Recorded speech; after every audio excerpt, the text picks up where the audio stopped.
welcome back to Matthew's Tottenham blog. Today I'm going to be reviewing our Audi Cup victory over Bayern Munich last night. If you want more content like this and a lot more as the transfer window draws to a close, please subscribe to my channel down below and like this video. As I'm sure you already know, we beat Bayern on penalties last night to win the Audi Cup pre-season tournament in Germany.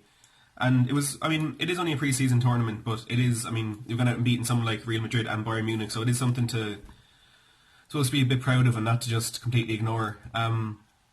I think when we saw the lineups last night, we could tell it was going to be a game of two very, very different halves. To start with, Tottenham went with a much more experienced side, and Bayern gave a real chance to youth. So the Spurs lineup was Hugo Lloris in goals, then we had a back four of Kyle Walker-Peters, Davinson Sanchez, Jan Vertonghen and Danny Rose. Winks and Sissoko played in midfield, and then Erik, Lamela, Ali and Nkudu were behind Lucas. As I said, Bayern went with a lot more youth. They played players such as Sarpreet Singh, Alexander Nollenberger, then Jan-Vita Arp up front, who is a young player but he is a real quality player. And they also have players like Alphonso Davies, Paul Will and Jonas Kael. So from the get-go, you could kind of see that real gulping class between the two teams. Tottenham were a lot more, I suppose, confident in possession. We were more productive, I suppose, with what we were doing. And I'm not saying Bayern weren't good. They had a few good spells, but you could really see that the difference between the two teams. And when we did eventually take the lead, it was a real moment of quality from George Kevin Nkudu. He picked up the ball on the left flank, and as a defender came in, sliding in to close him down, he just lifted the ball over his leg and showed the pace that we know he has, bombing down the left wing.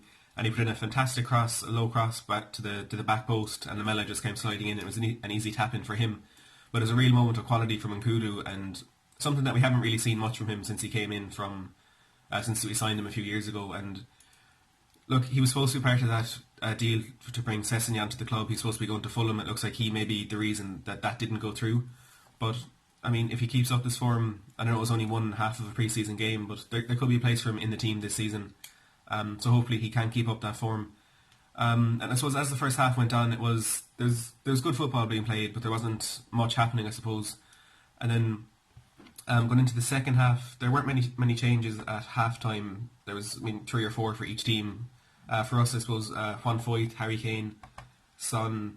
Actually, there was a lot more for us than I expected. Foyth, Kane, Son, Rose, Alderweireld, Gazzaniga, Skip, Tanganga and Eriksen all came on. There's a few there for Bayern Munich. And I suppose the second half kind of started in the same way that the first half ended. We were on top, creating more chances and stuff. And it was Christian Eriksen eventually who doubled our lead near the hour mark. It was a really good ball from Toby Alderweireld, a diagonal ball. And it ended up with Kane kind of in the inside right channel. And he cut it back to Eriksen, one touch, and he just drilled it into the far bottom corner. There's no chance for Ulreich in the goal. And we looked completely in control. And it looked from there that we would cruise on to victory. There wouldn't be much trouble. But that is immediately where the game changed after that. Jan-Vita Arp drew Bayern Munich back into the game, and it was a disappointing goal to concede. They kind of cut us open through the middle with a through ball, and Arp was in on goal. And I think it was Davinson Sanchez was kind of tried to recover, and he was closing him down from behind, I suppose. But it was disappointing from Gazzaniga because he stayed on his line as Arp was progressing into the box. He didn't come out and close him down as you'd expect, and it is something we've seen from Hugo Lloris a lot over the years, where he seems more comfortable just staying on his line. And that's just not the thing to do at all, because you need to close down the angle and things like that. But Arp in the end just ended up drilling the ball along the ground, centre of the goal, and there was nothing that Gazzaniga could do because his positioning was so poor. And he had a few bad moments against United as well, and this is another one you'd completely expect him to save. And he definitely should have done better, but he did kind of make up for it in the end. And from there, it was all Bayern. They were coming at us from all angles. There was chances galore. They brought on players like David Alaba, Thiago Alcantara, Renato Sanchez, and then Robert Lewandowski, Kingsley Coman and Thomas Muller. And Coman actually ended up getting injured in a pretty rash challenge from Juan Foyth. He's replaced by Ivan Mihailovic. But that's another thing that kind of aggression that we've seen from Tottenham in pre-season. It's encouraging to see that there is that much passion and stuff, even when the game ultimately doesn't mean much. But I think in pre-season it shouldn't happen. Like Pochettino had to apologise to Man United about the challenges after we played them, and this was another one. Foyth ended up getting booked, and it was a really poor challenge, and Coleman went off injured. But Foyth himself ended up picking up an injury not too long after that. According to Pochettino, it was just a twisted ankle, but they do have to talk to the club doctors and stuff and see where that actually is. Foyth actually said to Pochettino as he was being stretchered off the pitch that he was in a lot of pain, and it kind of felt more than a twisted ankle, which is quite worrying. But I suppose we'd like to hear now the official news on that before reading too much into it. And immediately after that, Bayern did find their equaliser. Alphonso Davies picked up the ball kind of in the middle of the park, about 25 yards out, cut in onto his right foot and whipped it into the far bottom corner. It was a great strike, and there wasn't much you'd expect Gazzaniga to do it from that. And Bayern did have a few more chances to win it after that for us, because we were playing such a young side with the likes of Jack Rolls, Tanganga, George Marsh had all come on, and Anthony Georgie was there playing in left back again. You're just kind of trying to see it out and get into that penalty shootout, which of course we did in the end. And when it came to the penalties, I was a bit worried because we had such a young team on, and Bayern had such an experienced team because of the changes that had been made throughout the game. But it was, from our point of view, a really, really good penalty shootout.